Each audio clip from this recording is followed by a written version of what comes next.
आज अपन सीईटी का जो अपना पेपर हुआ था उसके 51 क्वेश्चन कर लिए थे। आज अपन 52 से स्टार्ट करते हैं। जेल में अन्याय के खिलाफ भूख हड़ताल के कारण मारवाड़ लोक परिषद के किस नेता को मृत्यु, यानी कौन से नेता थे जिनकी मृत्यु 19 जून 1942 को हुई थी? तो बाल मुकुंद बिस्सा की मृत्यु हुई थी।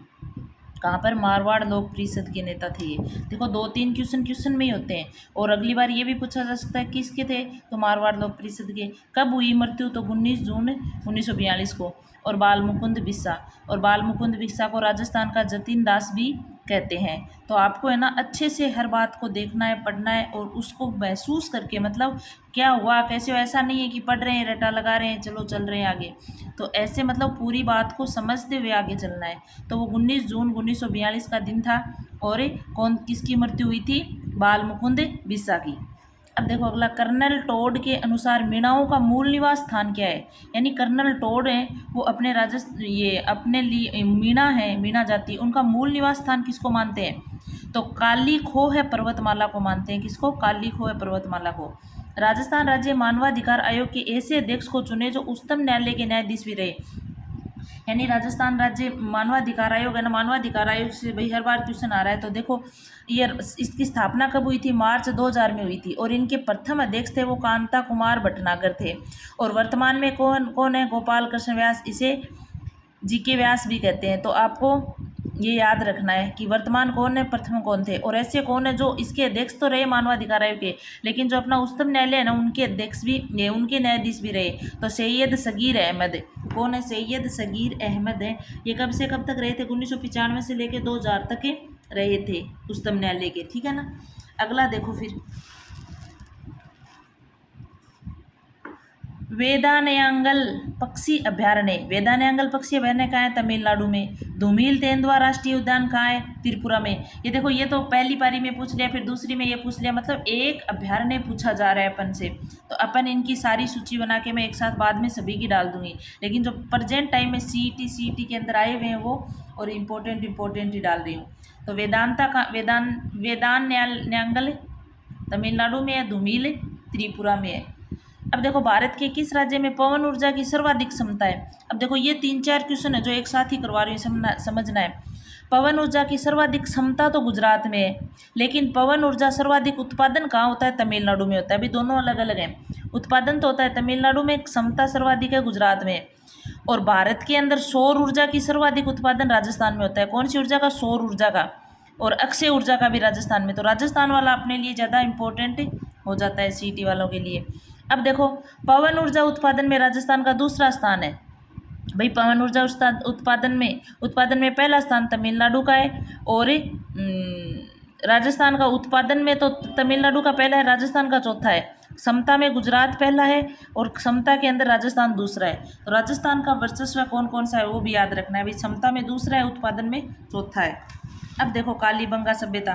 कालीबंगा सभ्यता भाई हर एक एग्जाम में होती है, चाहे वो कौन सा भी एग्जाम हो, फर्स्ट ग्रेड का फर्स्ट पेपर, सेकंड ग्रेड हो, चाहे कोई भी एग्जाम हो, उसमें कालीबंगा सभ्यता तो होती है। तो इसके लिए देखो आपकी कालीबंगा सभ्यता के संबंध में कौन सा गलत है? तो 4-5 तथ्य आपके याद हो रहे हैं एक साथ ही। कालीबंगा से प्रथम अंकित किए हुए भूकंप के साक्ष्य मिले। भाई कालीबंगा ही ऐसा स्थान है जहाँ भूकंप के साक्ष्य मिले।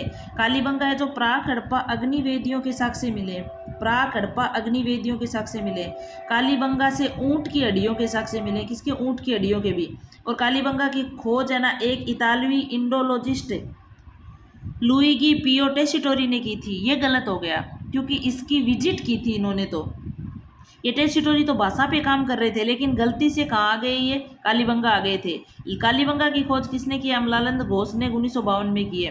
कालीबंगा की खोज अमलानंद घोष ने 1952 में की है, लेकिन ये टेसिटोरी गलती से कालीबंगा आ गए थे, इन्होंने कोई खोज नहीं की क्योंकि ये तो भाषा पे काम कर रहे थे अपने। अगला देखो फिर, सुमेलित नहीं है, यानी सुमेलित नहीं है, ये आपके अनुच्छेद हैं जो वेरी इंपॉर्टेंट है।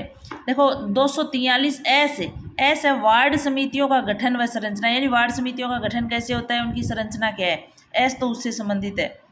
और 243 जेड ई है महानगर आयोजना समिति, यानी महानगरों की जो आयोजना समिति है ना वो जेड ई में है। और 243 जेड आर में है नगर पालिकाओं की संरचना, आर नगर पालिकाओं की संरचना है। 243 जेड सी सी में जिला नियोजना समिति का गठन, ये बात गलत हो गई, क्योंकि देखो याद रख लेना जेड डी में डिस्ट्रिक्ट, डी और डी डिस्ट्रिक्ट ही पहले आता है, तो ऐसे याद कर लो इसको, ये बहुत इंपॉर्टेंट है डिस्ट्रिक्ट वाला, जेड डी, डी से डिस्ट्रिक्ट याद कर लेना ताकि याद रहेगा हमेशा आपके। अब देखो राजस्थान की पहली जनजाति बालक हॉकी अकादमी कहाँ खोली गई है, तो उदयपुर में खोली गई है ये। आबानेरी दौसा में तथा राजौरगढ़ अलवर के कलात्मक वैभव किस काल से संबंधित है, तो गुर्जर प्रतिहारकालीन काल से संबंधित है। कौन से काल से हैं, गुर्जर प्रतिहारकालीन से संबंधित है।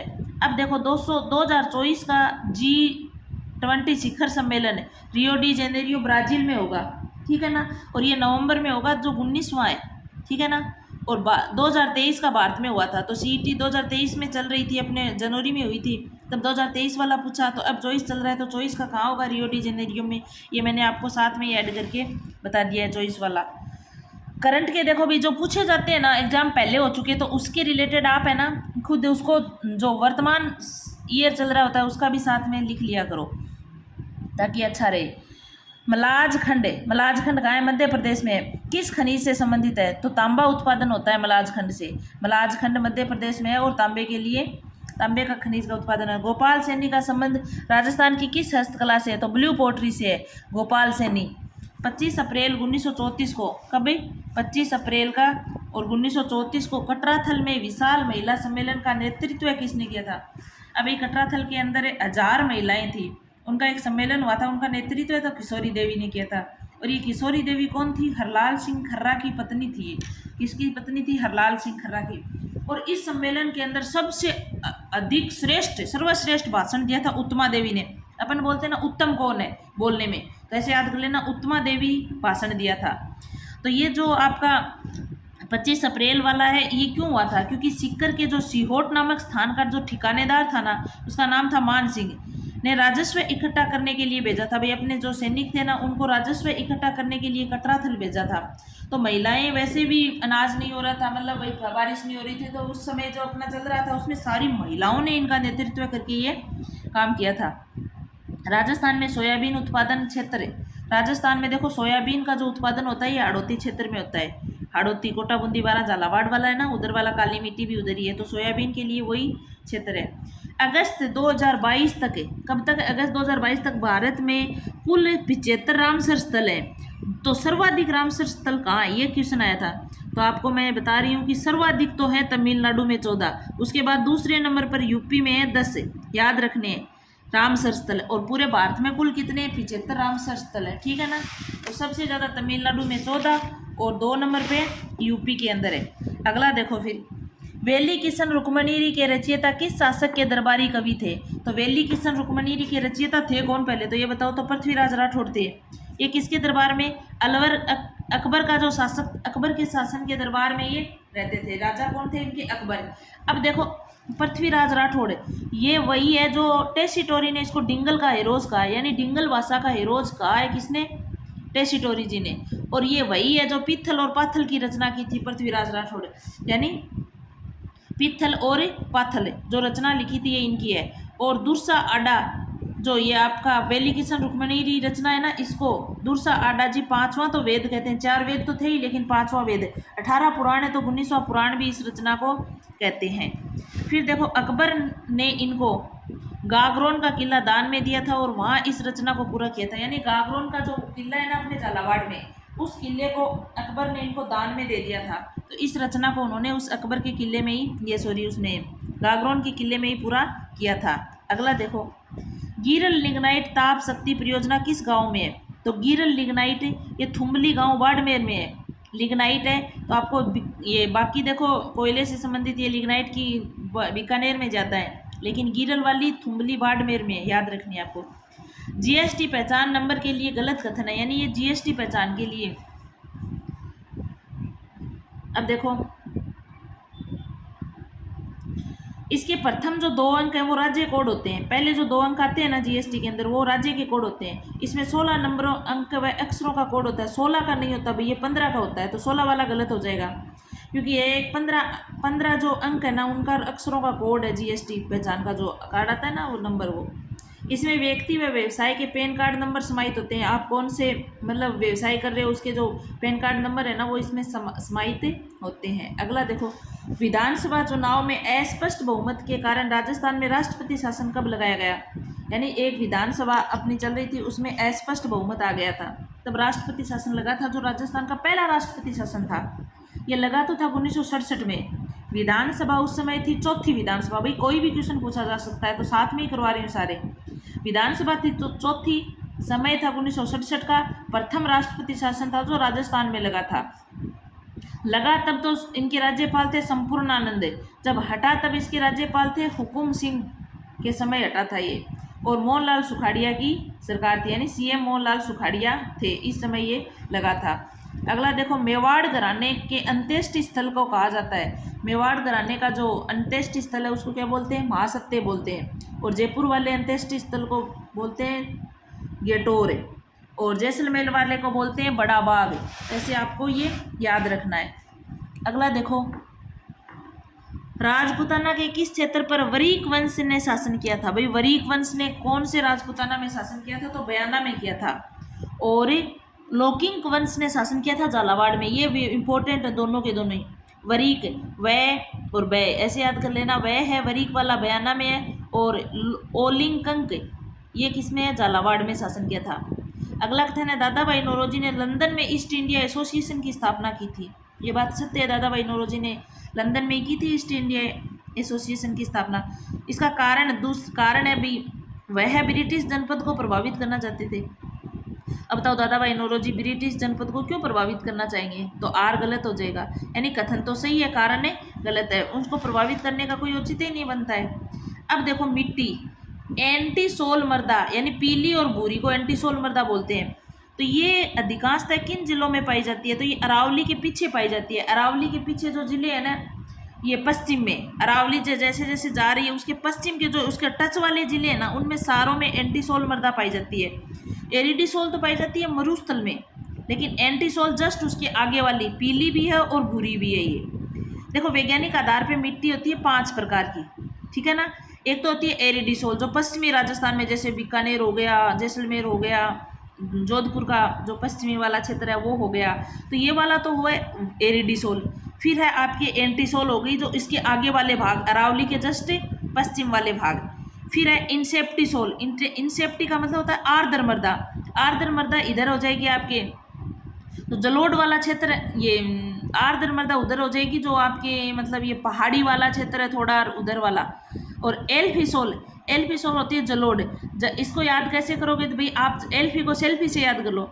जब भी आप नदी के पास, पानी के पास जैसे ही जाते हो तो वहाँ सेल्फियाँ लेना स्टार्ट कर देते हो। तो एल्फी जो जलोढ़ मृदा है ना, वहाँ है।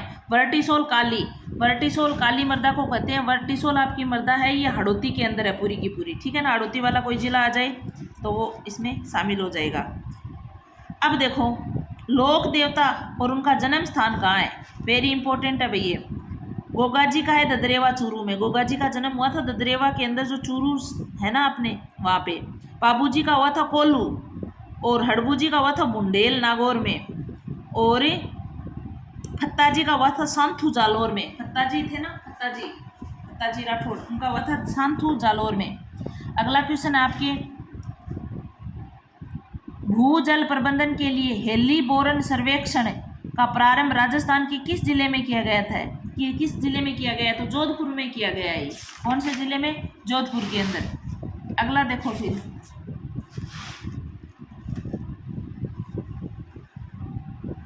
जनवरी 2022 में को केंद्र सरकार की पीएम वाणी किसान योजना का शुभारंभ राजस्थान के किस जिले में किया गया? पीएम वाणी जो योजना है ना आपकी, पी से प्रतापगढ़ याद कर लेना, प्रतापगढ़ में हुआ है ये।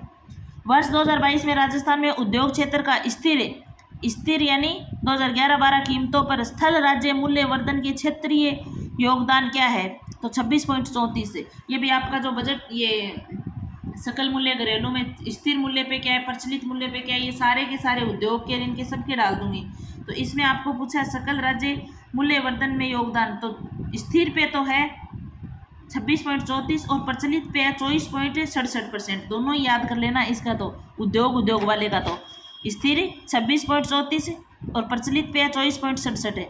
अगला क्वेश्चन है, राजस्थान खाद्य एवं ग्रामोद्योग बोर्ड द्वारा खादी प्लाजा का निर्माण कहाँ किया जाएगा? जोधपुर में। खादी प्लाजा कहाँ है? जोधपुर में। जनगणना 2011 में सर्वाधिक लिंगानुपात केरल का, यानी भारत के अंदर सबसे ज्यादा लिंगानुपात का कौन से का है? केरल राज्य का 1084 है। कनफटे जोगी डमरू एवं सारंगी वाद्य यंत्रों के साथ किस देवी के गीत गाए जाते हैं? अपने जो जीन माता है ना रेवासा सीकर के अंदर, उसके गीत गाए जाते हैं, और जिसको चिरजा गीत भी बोलते हैं। भी जीन माता के जो गीत होते हैं ना, चिरजा गीत भी बोलते हैं। और एक बार ऐसे भी क्वेश्चन आया, किस लोक देवी का सबसे लंबा गीत है? तो अपनी जीन माता जी का ही सबसे लंबा गीत है। तो कनफटे जोगी डमरू सारंगी ये वाद्य यंत्र काम में लिए जाते हैं इनमें। 2025 विश्व एथलेटिक्स चैंपियनशिप की मेजबानी कौन सा शहर करेगा? टोक्यो जापान करेगा। तो 2025 में आपके होने हैं ना चैंपियन, ये एथलेटिक्स वाले विश्व वाले, तो इसकी टोक्यो करेगा, 2025 में होंगे। पद्म पुरस्कार 2022 में राजस्थान से कौन थे? तो चंद्र प्रकाश द्विवेदी थे पद्म पुरस्कार 2022 के अंदर, ठीक है ना।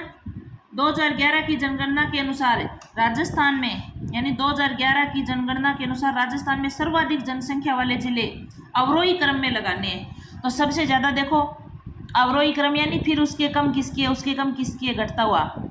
तो जयपुर की है 66 लाख जनसंख्या, तो सबसे ज़्यादा जयपुर की। जोधपुर की है 37 लाख, जोधपुर के बाद है अलवर की, फिर नागौर की। तो ये इनको घुमा घुमा के जिले लिखे हुए थे, तो आपको याद रखना, ये याद ही कर लो, भी पूछे जाते हैं।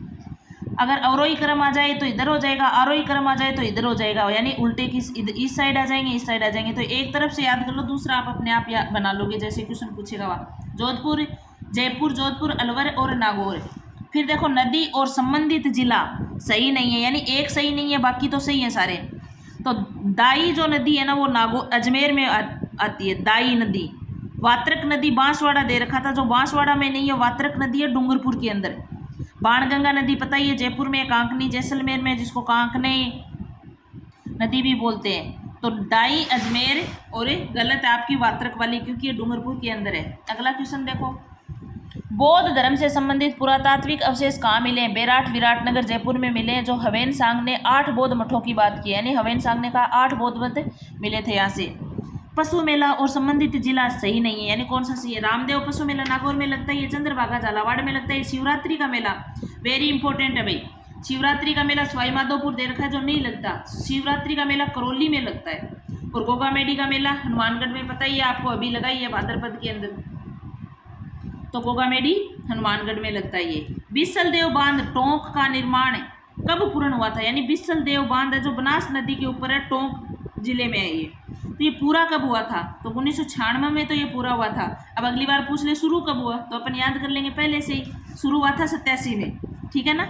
अगला देखो फिर, प्रथम उदय उत्कर्ष डबल डेकर वातानुकूलित यात्री एक्सप्रेस ट्रेन किसके बीच चली थी? तो ये बेंगलोर से कोयम्बटूर के बीच चली थी। अंतर्राष्ट्रीय महिला दिवस 2022 पर नारी शक्ति का पुरस्कार किसे मिला था?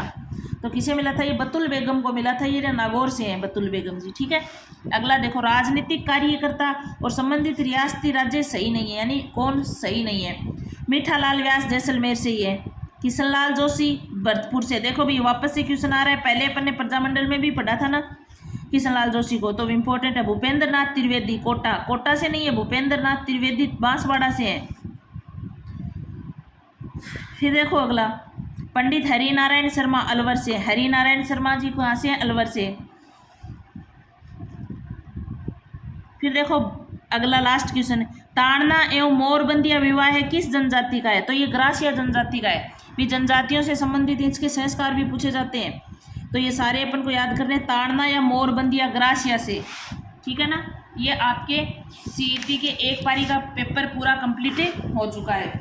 एक वीडियो पहले हो गया इसका, और 44 मिनट का, एक ये 19 मिनट का आज हो गया। तो जीके वाला आपका एक पारी जो हुई थी ना जनवरी वाली, उसका कंप्लीट हो गया। अब अपन अगली पारी के अगले करेंगे। और इसका एग्ज़ाम भाई अभी आपकी सितंबर की तारीख दी हुई है, 26-27 में, कौन सी तारीख को हो सकता है। तो आप लोग इस वीडियो को ज़रूर ध्यान से एकदम से सारे क्वेश्चन देख लेना, ताकि आपके सीईटी के अंदर जो 40% अब की बार तो पास मार्किंग रखी है, तो आपके अच्छे से नंबर आ जाएं। और ये क्वेश्चन है बहुत ज़्यादा इंपॉर्टेंट है, तो इसको अच्छे से याद कर लेना। ऐसा नहीं है कि क्वेश्चन आए आप कंफ्यूज हो जाओ, ठीक है।